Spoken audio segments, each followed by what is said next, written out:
Olá, querido irmão, irmã da CIB. Espero que esteja tudo bem com você, se juntando aqui hoje para poder refletir, continuar refletindo na palavra do Senhor através dos estudos que nós temos feito durante essas quartas-feiras aqui nesse culto, de certa forma, enviado para você pelo YouTube. A gente tem se debruçado e já, de fato, estamos chegando no último capítulo, na última lição desse livro, Aprendendo a Amar os Salmos, do Dr. Robert Godfrey. Então, hoje a gente vai fechar esse estudo, fechar essa análise que o autor tem nos levado ao longo do livro de Salmos. Eu espero que você já esteja preparando o seu coração, junto da sua família, para poder aprender do que o Senhor tem para nos dizer hoje.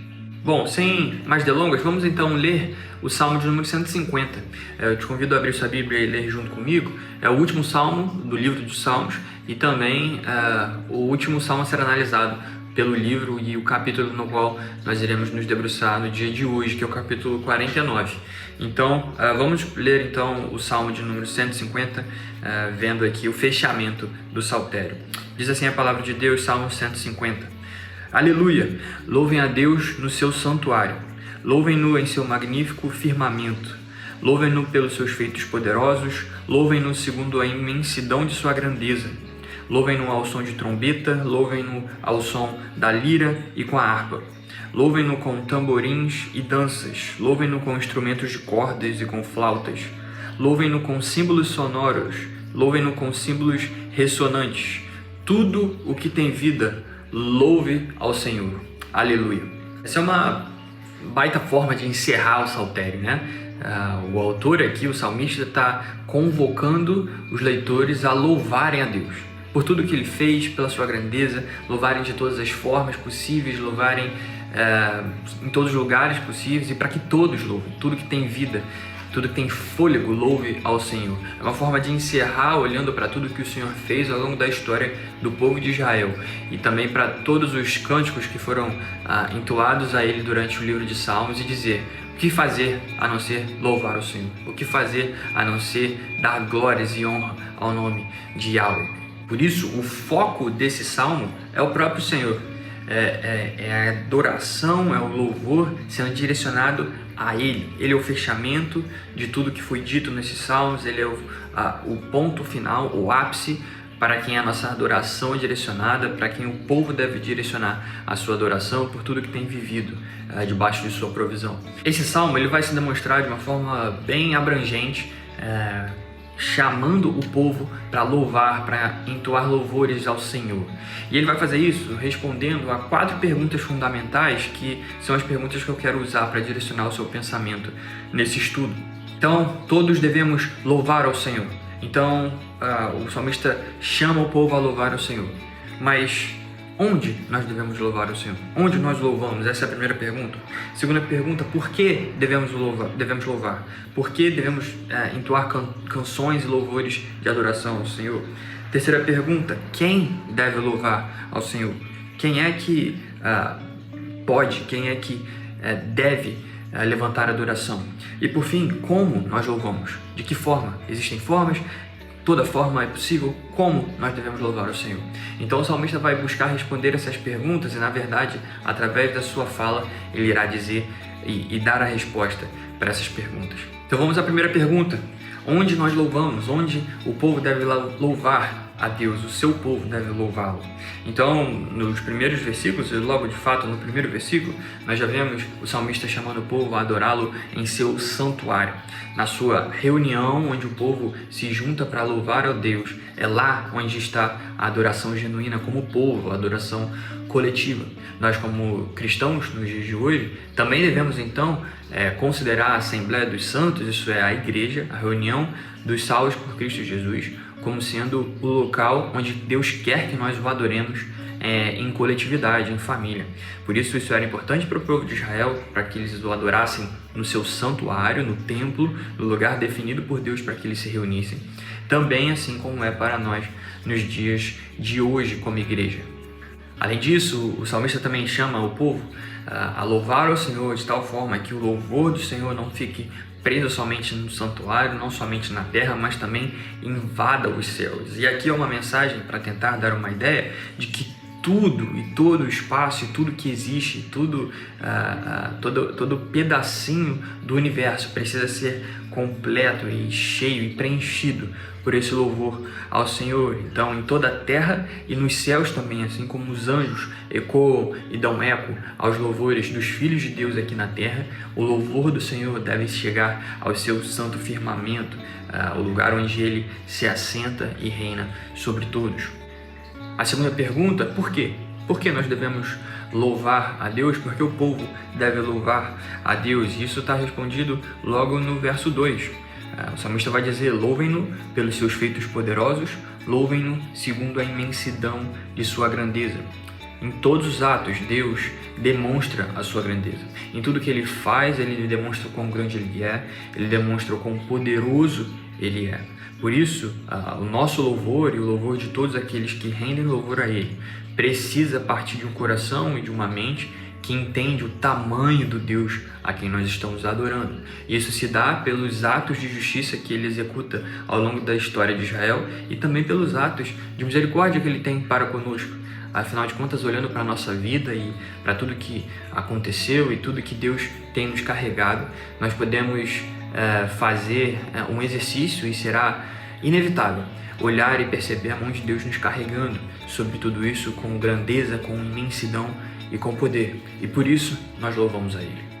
Uma terceira pergunta, então, como louvar a esse Deus? Nós já sabemos onde louvar, onde Ele deve ser louvado, o porquê, quais são as razões dele receber esse louvor, e agora como receber esse louvor. E nessa parte do Salmo você vai ver algumas referências que às vezes podem ser um pouco esquisitas, né? O salmista vai citar diversos instrumentos, vários tipos de ferramentas pelos quais o povo deveria adorar ao Senhor. E aparentemente todas elas têm o mesmo efeito, seriam tocar músicas, talvez, algo nesse sentido. Mas é interessante notar que, na verdade, esses instrumentos eles evocam uma história pregressa de Israel para trazer um sentimento ao povo dos motivos, novamente, do porquê eles deveriam estar adorando a Deus e qual seria o espírito e a atitude de coração que eles deveriam ter ao adorar a Deus. Preste atenção, quando no versículo 3 o salmista chama o povo para louvar ao som de trombeta, essa trombeta era uma trombeta utilizada para convocar o povo para a adoração. Então era uma forma de chamar o povo para acompanhar o culto, os sacrifícios no templo, para chamar o povo para adorar a Deus. O autor também vai chamar o povo para louvar com lira e com harpa, e esses instrumentos eram instrumentos fortemente conectados a momentos de alegria. Sempre que havia vitórias, havia conquistas no povo de Israel, a harpa e lira eram tocadas. O autor também vai chamar o povo a louvar com tamborins e com danças. E aqui a alegria se dá especialmente nos tempos de colheita e vitórias familiares, onde Deus provia para as famílias de Israel, e por isso essas famílias louvavam Ele com tamborins e com danças. E também louvar a Deus com instrumentos de cordas e flautas era algo que o salmista indicava para o povo. E as cordas e as flautas nesses termos aqui são mais genéricos para instrumentos de corda e de sopro como um todo, e eles eram usados em diversos contextos também para expressar a alegria do povo para com os atos que Deus havia revelado a eles.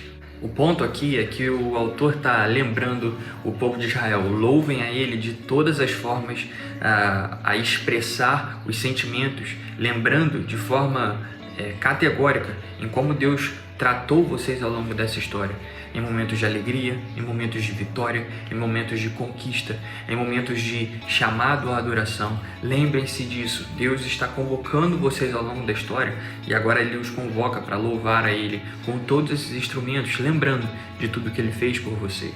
Essa é a convocação do salmista e por isso ela é abrangente também para nós nos dias de hoje, para que possamos olhar para a nossa história e assim achar as motivações e encontrar os momentos onde Deus nos convoca a adorá-lo das mais diferentes formas. Isso nos ensina que o nosso louvor ele não pode ser indiferente, ele não pode ser um louvor monótono, não pode ser um louvor frio, formal. Ele precisa ser um louvor que expressa esses sentimentos, que expressa essas emoções, que são emoções que partem de um coração que entendeu quem Deus é, entendeu a sua grandeza e o seu poder, entendeu os seus atos de justiça para conosco e a sua misericórdia e o seu amor ao longo da nossa história. Por isso é impossível olhar para isso e louvar a Deus de forma fria. E é por isso que o autor chama para louvar com todos os instrumentos, louvar com instrumentos de corda, instrumentos de sopro, para lembrar dos momentos onde esses instrumentos eram tocados e nos trazer de volta aqueles sentimentos e aquelas emoções, para que nós possamos colocá-las para fora ao louvar ao Senhor também. Que possamos fazer isso hoje, que possamos louvar ao Senhor de todo o coração, louvar ao Senhor com todo o nosso ímpeto também na nossa igreja, no nosso momento de adoração coletiva. E por fim, quem deve adorar o Senhor? Nós já sabemos onde, sabemos o porquê, sabemos como, mas quem? São apenas aqueles que são ali escolhidos, são apenas aqueles que Deus de alguma forma separou? O salmista vai dizer que o chamado para adorar a Deus é um chamado que atinge a todos.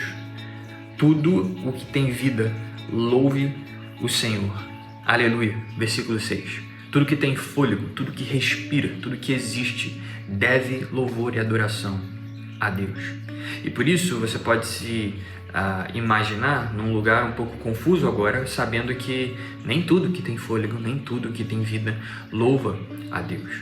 E por isso esse salmo também prega um papel evangelístico.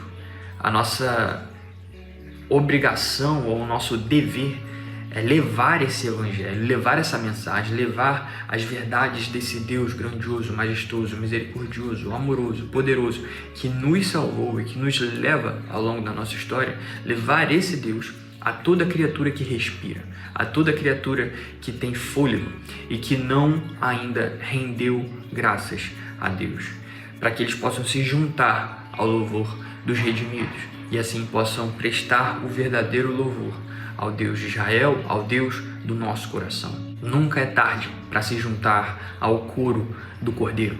E por isso essa deve ser a nossa motivação para tratar sobre Deus com os nossos amigos, nossos parentes e toda pessoa, todo aquele que tem sopro de vida, todo aquele que tem fôlego, precisa ouvir que Deus está o chamando para que ele o adore, para que ele o louve, pelos motivos que nós também o adoramos, pelos motivos que o povo de Israel também adorava, porque ele é grande, porque ele é poderoso, porque ele é misericordioso, porque ele nos ama.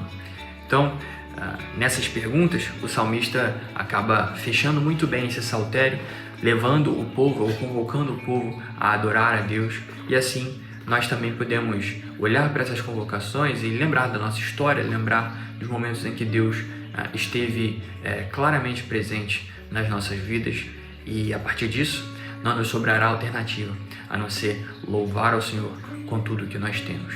Aleluia. Nossa oração é para que Deus use essa reflexão, esse tempo que estivemos debruçados aqui nesse salmo de número 150 e também em todo esse tempo que temos estudado, para nos transformar de dentro para fora, para que possamos render a Ele o louvor que é devido somente a Ele, pela sua grandeza, pelo seu poder, pelo seu amor, pela sua misericórdia para conosco.